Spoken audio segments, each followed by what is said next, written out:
I've been seeing a lot lately about the new How to Train Your Dragon live-action remake. Boo!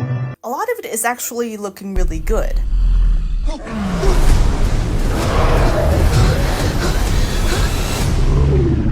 Hey, that's pretty good. I love the original How to Train Your Dragon, so when I first heard that they were trying to remake it, my initial reaction was just, but why? The original movie isn't even that old. It's made with modern animation for modern audiences, and if they wanted to do something new to promote the opening parks, they could have re-released the animated one in theaters for its 15th anniversary. It would have saved a lot of time and money. But here they are making a whole new movie of something that we've already seen. Well, you got me. By all accounts, it doesn't make sense. Now this is new for Dreamworks. We've seen Disney for the past 10 plus years remake all of their old animated films into live action remakes. I don't want to play with you anymore. And there's a really obvious reason why. Greatest joy of all. Money. Despite a lot of remakes being met with mixed reviews, there's no denying that they do make money. Sometimes. When you wish upon a star, Nothing happens. But they know that people are going to buy tickets because of nostalgia. They already know that people like these movies and characters, so half the work is already done. There's little to no risk. And now, they can make more money because all of the kids who grew up on the original animated movies are now adults with crippling depression. You'll never have enough money to buy a house, but you do have enough money to buy a movie ticket so you can relive your childhood and be reminded of what it was like to have actual hopes and dreams. The original director for How to Train Your Dragon, Dean DeBlois, actually gave his opinion on live-action remakes back in 2020. He said that there are missed opportunity to make something original. They're not taking risks, and it's lazy on the part of the studio. So then, Dean, why are you doing a live-action remake now? See, DeBlois had made the How to Train Your Dragon trilogy alongside Chris Sanders. Both of them had worked on several animated movies for Disney. The interview from 2020 happened a few months before the release of the live-action Mulan, and that movie didn't do so well. Have you ever seen a movie that pissed you off so badly you make a whole YouTube channel just to roast it? That's me with Mulan 2020. And the original animated Mulan, the good version, that was the first movie that DeBlois had worked on at Disney. And Sanders had also worked on several iconic Disney films, you may have heard of them, all of which ended up getting live-action remakes. See, I think Dean saw what was happening to all the animated movies turning live-action, and he knew that How to Train Your Dragon would eventually come up, so he had to step in to save it. He saw what happened to Mulan and The Lion King and eventually Lilo and Stitch and was like, I can't let them do that to Toothless. Brother, what's that? What's that, brother? He made the entire How to Train Your Dragon trilogy. Hiccup and Toothless, they're basically his kids. And he wants things to be done right, with a few additions to expand on the world. One new addition for the live-action version is that they really want to expand on the character of Astrid, which I think is good because in the original movie, she really hates Hiccup. Oh, I guess it's just you and me, huh? Nope, just you. She is his #1 hater. I mean, yeah, she does end up marrying him. See, all Hiccup had to do to get there was just almost kill her. Knowledge. I'm curious to see what they're going to do with her character this time. Especially now in this version, she actually seems to want to be the next chief of Berk. I'm gonna be chief one day. I don't doubt it. That'll be interesting to see. I'm sure that Stoic would much rather have Astrid take over than Hiccup. But can you really blame him?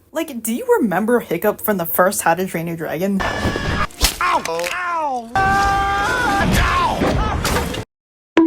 Just look at him. If you took 5 of him and lined them up together, they still wouldn't equal the width of his own dad. He's got no girlfriend, no friends, no dragon, no mom. All he does have is daddy issues. Sorry, Dad. Look at my son.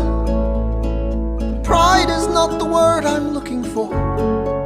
I think the actors that they picked for these roles are good matches to the character. I do wish, though, that Astrid was still blonde.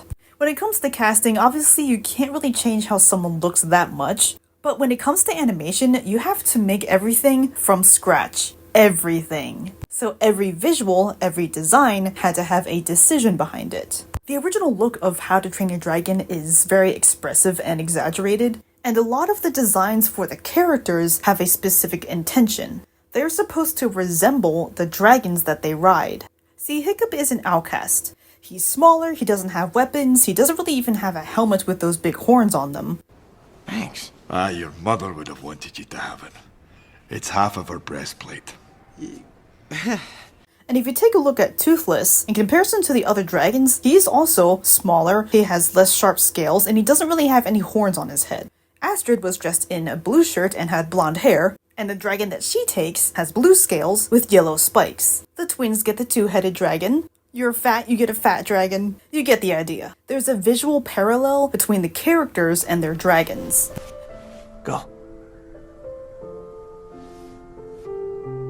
Now, the dragons themselves almost look too realistic. The original animated version had a really unique take on dragons. Some of them were more round-shaped, or they had a more flattened face. One of them even had multiple wings.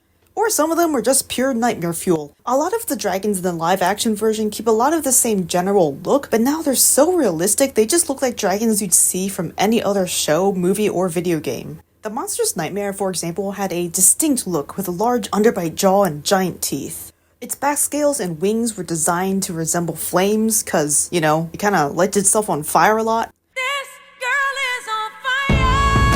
The live-action version loses a lot of those elements. Its head looks more like an alligator with, I don't know, antlers or something. And its wings have been reshaped to be more of like a typical dragon wing, like a bat wing. And obviously it is more realistic. I mean, the original design also had these big eyes on the top of its head. They kind of look like giant bug eyes, like a praying mantis or something. Oh my gosh, wait, it actually does kind of look like Mantis from Kung Fu Panda. Actually, hold up. I went to see the Monstrous Nightmare, named Hook Fang by the way, fight Mantis. Cause like, who do you think would win? I mean, I think it's obvious. It's Mantis. I know, it sounds stupid, but we're talking about a fight between a dragon and a bug, so hear me out. Hook Fang couldn't land a single hit on Hiccup multiple times.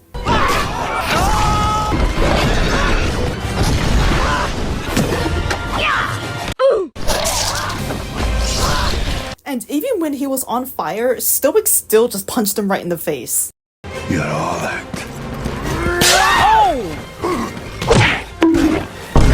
Hey, disconnected. Now, Mantis is a kung fu master. And he's probably been training his whole life. Actually, how long do praying mantises live? 10 to 12 months? So he's a kung fu master and not even a year old.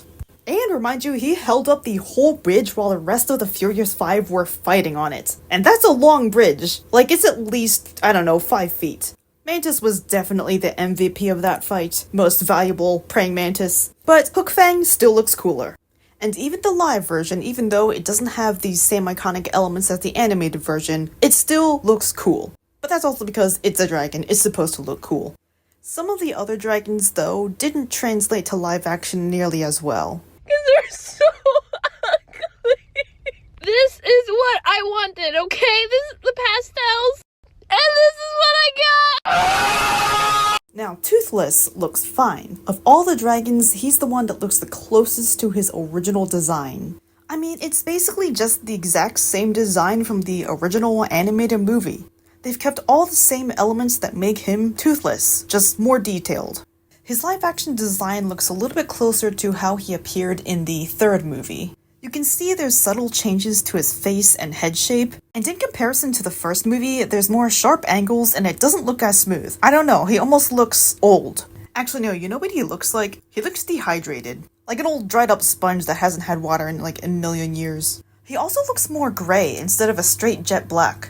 Maybe that's why he looks older. He's gray, wrinkly, and dehydrated. Which is fitting, because that's probably what the audience from the original animated movie now looks like and feels like, because it's 15 years later and we're all adults. And instead of riding dragons, we have debt. But you know, Toothless is still cute. Now I think the movie is going to be fine, but nothing is ever going to top the original. Now, am I still going to buy a ticket and go to a theater in full cosplay with my Toothless plushie?